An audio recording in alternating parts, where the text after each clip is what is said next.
आज के इस खास विश्लेषण में बहुत बहुत स्वागत है। आज हम एक बेहद ही खूबसूरत और दिल को छू लेने वाली कहानी पर बात करने वाले हैं। मतलब एक ऐसी कहानी जो है तो बहुत छोटी, लेकिन अपने अंदर गहरे जज्बात समेटे हुए हैं। जरा इमेजिन कीजिए, एक छोटे से गांव का बेहद खूबसूरत लड़का जो पहली बार हॉस्टल आता है और उसे वहीं अपनी जिंदगी का पहला प्यार मिल जाता है। ये कहानी रोमांस की उसी नाजुक और प्यारी सी शुरुआत के बारे में है। आज हम इस छोटी सी कहानी के जरिए समझेंगे कि एक बेहतरीन प्रेम कहानी आखिर बुनी कैसे जाती है।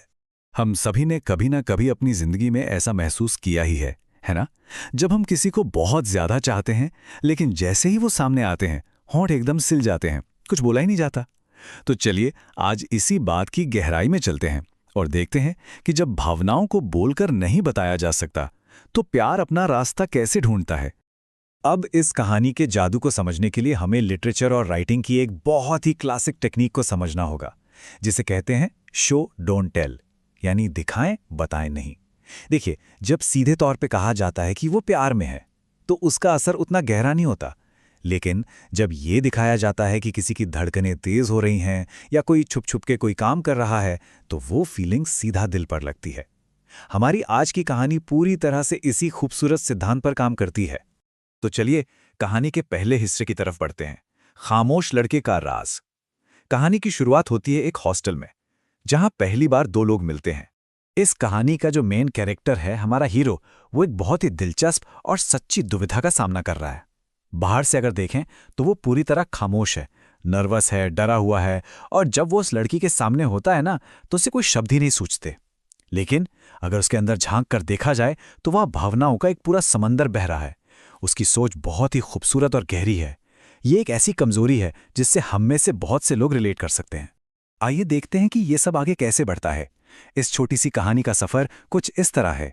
हॉस्टल में पहली मुलाकात, फिर उस लड़के की अपनी ही खामोशी से जंग, फिर चुपके से एक चिट्ठी बैग में डाल देना, और अंत में उस लड़की का समुद्र तट पर उस चिट्ठी को खोजना।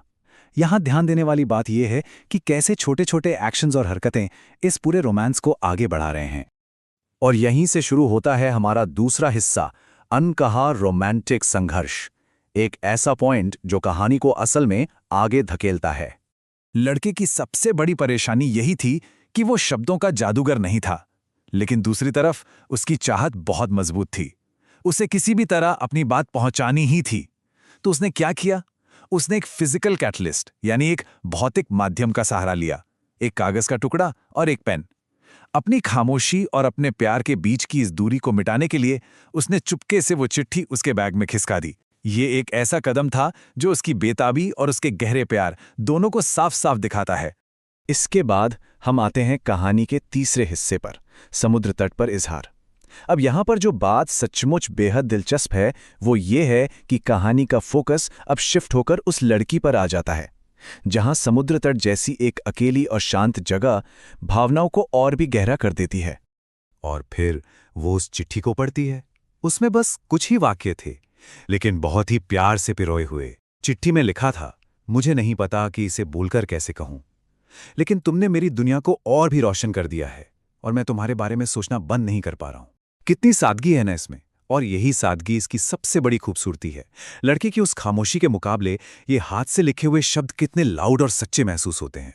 उन चंद वाक्यों का असर इतना गहरा था कि जैसे ही वो शब्द पढ़े गए, लड़की की धड़कनें एकदम तेज हो गईं। उसकी आंखों में आंसू छलक आए।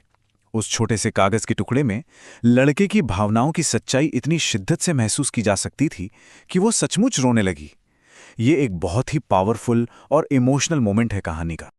अब हम आ गए हैं कहानी के क्लाइमैक्स पर, एक सच्चा और पूरी तरह से नर्वस कर देने वाला इजहार। जब वो लड़की पलट कर देखती है तो क्या पाती है?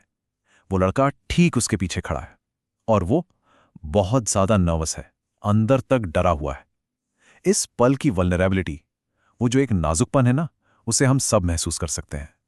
भावनाएं तो व्यक्त हो चुकी हैं, राज खुल चुका है, और अब बस जवाब का इंतजार है।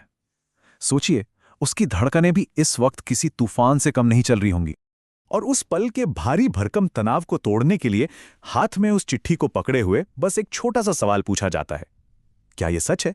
बस इतना ही। यह दिखाता है कि जब भावनाएं बहुत गहरी हो ना, तो आपको लंबे चौड़े डायलॉग्स या भारी भरकम शब्दों की जरूरत नहीं होती। बस ये कुछ छोटे से शब्द उस पूरे रोमांटिक टेंशन को एक पल में क्लियर कर देते हैं। और इस पर लड़के का जवाब क्या था? यहां भी कोई लंबा संवाद नहीं। उसने बस अपना सिर हिलाकर हामी भर दी, हाँ कह दिया। और ये बहुत ही शानदार तरीके से दर्शाता है कि कैसे बिना एक भी शब्द बोले सिर्फ एक छोटे से इशारे से कहानी का सबसे बड़ा सवाल सुलझ जाता है। प्यार को हमेशा शब्दों का मोहताज होने की बिल्कुल भी जरूरत नहीं है। और फिर आता है वो खूबसूरत पल। लड़की मुस्कुराती है और बिल्कुल धीमी सी आवाज में फुसफुसाते हुए कहती है, मैं भी ऐसा ही महसूस करती हूं। बस यही वो पल है जहां वो छोटी सी चिट्ठी उनके रिश्ते की खूबसूरत शुरुआत बन जाती है। उनकी खामोशियों के बीच जो भी खाली जगह थी उसे अब प्यार ने पूरी तरह से भर दिया है। इस प्यारी सी कहानी के बाद चलिए अब थोड़ा कहानी कहने की कला यानी स्ट्रक्चर पर आते हैं। रोमांटिक कहानी कहने की कला में महारत। तो अगर हम एक बेस्ट स्टोरी टेलिंग आइडिया की बात करें तो यहां सबसे अहम बात यह है कि किसी भी अच्छी प्रेम कहानी को बुनने के कुछ सुनहरे नियम होते हैं। जैसे इस कहानी में 4 स्टेप्स बखूबी निभाए गए हैं। पहला स्टेप, अपने कैरेक्टर में एक ऐसी कमजोरी दें जिससे सब रिलेट कर सकें, जैसे यहां शर्मीलापन था। दूसरा स्टेप, कहानी को आगे बढ़ाने के लिए एक भौतिक चीज का इस्तेमाल करें, जैसे वो चिट्ठी। तीसरा स्टेप, माहौल को गहरा बनाने के लिए एक बेहतरीन जगह चुनें, जैसे वो शांत खाली समुद्र तट। और चौथा स्टेप, कहानी का अंत उसे बहुत लंबे डायलॉग से बोझिल ना करें, उसे एकदम छोटा, क्रिस्प और सच्चा रखें। अब इस विश्लेषण के अंत में एक बहुत ही प्यारे से विचार के साथ मैं इसे समाप्त करना चाहूंगी। जरा सोचिए, क्या यह मुमकिन है कि दुनिया की सबसे गहरी, सबसे शक्तिशाली और सबसे सच्ची प्रेम कहानियां दरअसल वो हैं जहां शब्दों का कम और खामोशियों का ज्यादा इस्तेमाल हुआ हो, जहां प्यार बस महसूस किया जाए, कहा ना जाए। आज के हमारे इस खूबसूरत विश्लेषण में जुड़ने के लिए बहुत बहुत शुक्रिया। नमस्ते।